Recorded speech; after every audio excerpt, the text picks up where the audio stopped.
Pada kesempatan ini, saya akan mengidentifikasikan sebuah jurnal mengenai metode penyuluhan pertanian.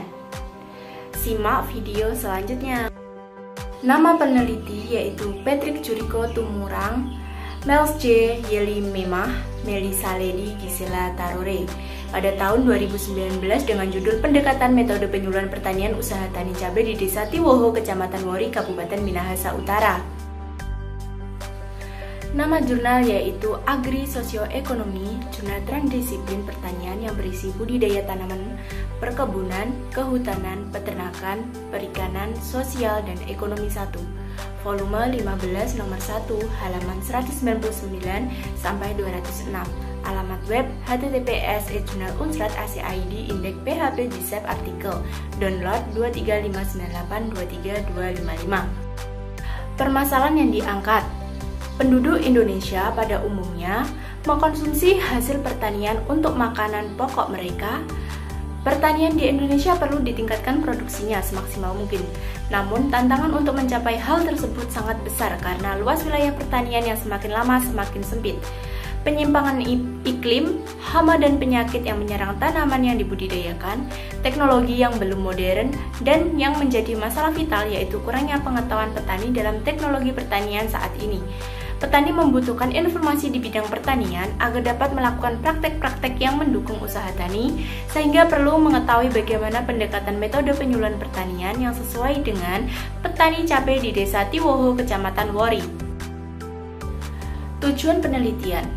Tujuan dari penelitian ini untuk mengetahui pendekatan metode penyuluhan pertanian yang sesuai dengan petani cabai di Desa Tiwoho, Kecamatan Wori. Konsep atau teori yang digunakan. Adapun beberapa konsep atau teori yang digunakan yaitu metode perorangan atau personal approach menurut Karta Saputra atau Setiana L tahun 2005. Sangat efektif digunakan dalam penyuluhan karena sasaran dapat secara langsung memecahkan masalahnya dengan bimbingan khusus dari penyuluh. Kemudian metode pendekatan kelompok atau group approach Karta Saputra atau Setiana L tahun 2005 cukup efektif dikarenakan petani dibimbing dan diarahkan secara kelompok untuk melakukan sesuatu kegiatan yang lebih proaktif atas dasar kerjasama. Namun dari beberapa konsep yang diambil, metode pendekatan perorangan pada hakikatnya adalah paling efektif dan intensif dibanding metode lainnya. Dari Van den Ban dan Hawkins tahun 1999.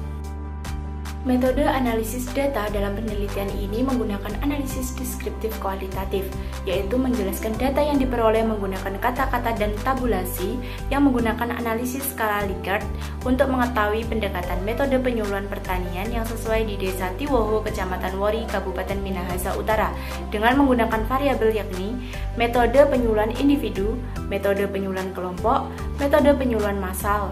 Data yang digunakan dan ada data pribadi melalui wawancara langsung dengan petani cabai di Desa Tiwoho, Kecamatan Wori, Kabupaten Minahasa Utara, dan data sekunder dari Desa Tiwoho, Kecamatan Wori, Kabupaten Minahasa Utara yang berkaitan dengan penelitian.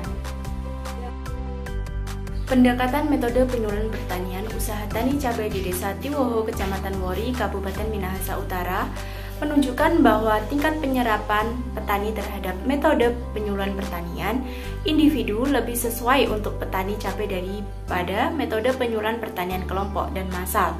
Hal ini sesuai dengan yang dikatakan oleh Van den Ban dan Hawkins tahun 1999 bahwa metode pendekatan perorangan pada hakikatnya adalah paling efektif dan intensif dibanding metode lainnya. Kontribusi hasil penelitian. Diharapkan penyuluh lebih memperhatikan cara penyuluhan pertanian kelompok dan massal agar dapat lebih diserap seperti metode penyuluhan pertanian secara individu. Kemudian, pemerintah juga dapat menambah lagi penyuluhan pertanian di Desa Tiwoho, Kecamatan Wori, Kabupaten Minahasa Utara karena petani lebih bisa menyerap metode penyuluhan individu yang membutuhkan lebih banyak penyuluhan untuk menjadi fasilitator. Mungkin itu saja identifikasi jurnal tentang metode penyuluhan pertanian. Kurang lebihnya mohon maaf. Wassalamualaikum warahmatullahi wabarakatuh.